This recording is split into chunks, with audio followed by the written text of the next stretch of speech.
మగ శిశువు పుడితేనే మనకు స్వర్గం లభిస్తుందా? అది ఎప్పటికీ కాదు.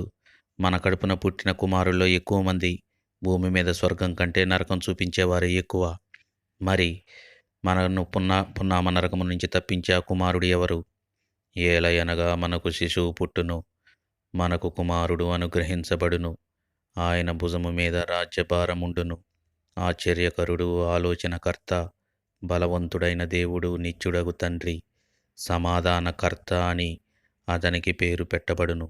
కాబట్టి రాజులారా వివేకులయుండుడి, భూపతులారా బోధనుందుడి. భయభక్తులు కలిగి యెహోవాను సేవించుడి. ఆయన కోపం త్వరగా రగులుకొనును. కుమారుని ముద్దు పెట్టుకొనుడి, లేని ఎడల ఆయన కోపించును. అప్పుడు మీరందరూ త్రోవ తప్పి నశించెదరు. కుమారుని యందు విశ్వసించువాడే నిత్యజీవం కలవాడు. కుమారునికి విధేయుడు కానివాడు ఎన్నటికీ జీవమును చూడడు.